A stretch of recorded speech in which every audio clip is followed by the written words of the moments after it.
Somo la Injili takatifu ilivyoandikwa na Luka.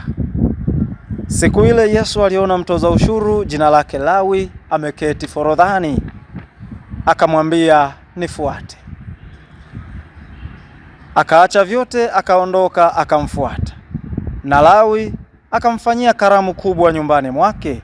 Palikuwa na mkutano mkuu wa watoza ushuru na watu wengineo waliokuwa wameketi chakulani pamoja nao.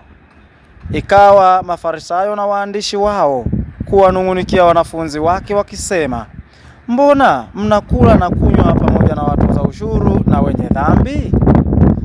Yesu akajibu akawaambia, wenye afya hawana haja ya tabibu, isipokuwa walio hawawezi.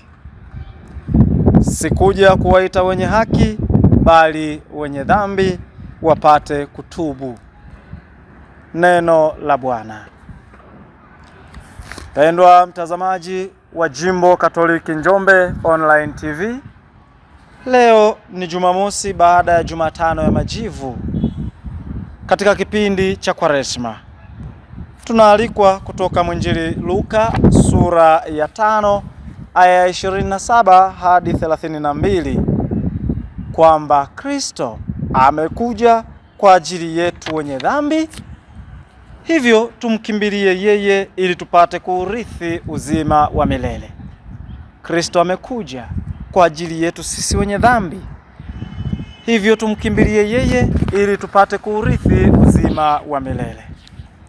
Mwinjili anaeleza kisa cha Lawi mtoza ushuru ambaye anatambulikana kwa jina hilo kwa wainjili wawili, Luka na Marko, wakati kwa mwinjili Mathayo anatajwa kama Mathayo. Mwaliko au wito wake kwa Kristo unaleta sintofahamu kwenye kundi la waandishi au walimu wa sheria na Mafarisayo. Sababu kubwa ikiwa ni ajira ya Lawi, yaani mtoza ushuru ama mtoza kodi kwenye serikali ya kikoloni ya Kirumi.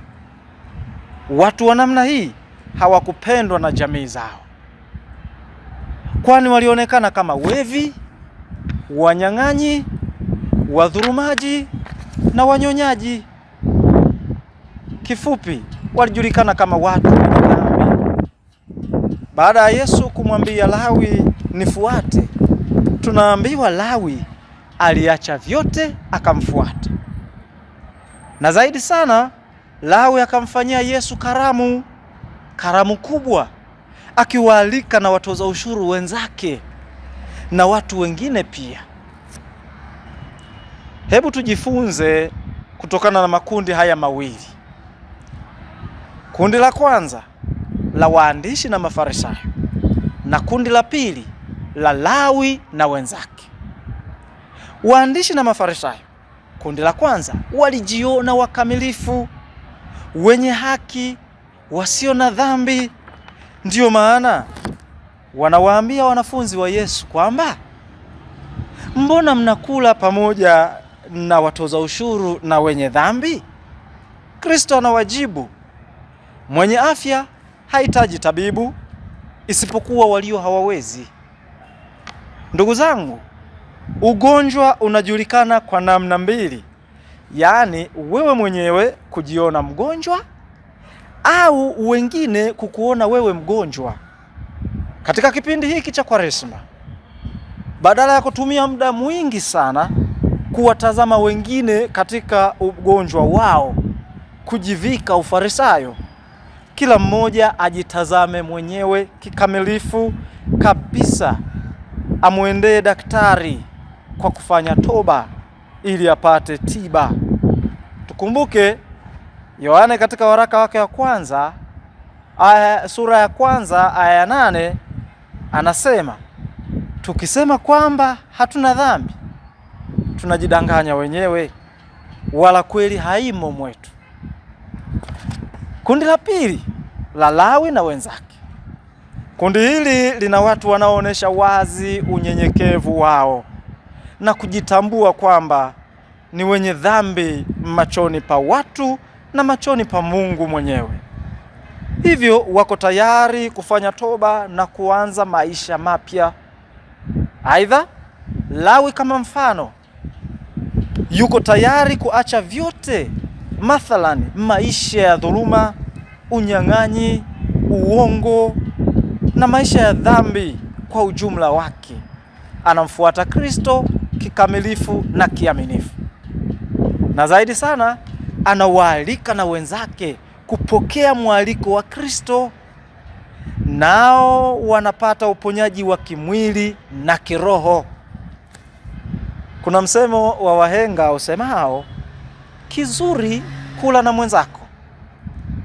Hakika Lawi anatupa funzo bora kabisa katika kipindi hiki cha Kwaresma. Neema na baraka za Mungu tunazozipata tuwashirikishe na wenzetu. Tukumbuke kila mmoja alizaliwa bila mchango wake binafsi, na akifa atazikwa bila mchango wake binafsi.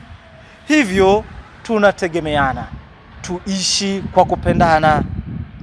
Dini ya kweli haipo kwa ajili ya kuwatenga, kuwanyanyasa, kuwadharau na kuwabagua watu katika makundi. Ndiyo maana Kristo anaonesha wazi kwamba hata wakosefu wanatakiwa waonje huruma na upendo wa Mungu. Tusiogope, tumwendee Kristo kwa unyenyekevu, naye atatuondolea dhambi zetu, nasi tutaurithi uzima wa milele pamoja naye. Hatujachelewa, wakati ni sasa. Fanya uamuzi sasa. Tumsifu Yesu Kristo.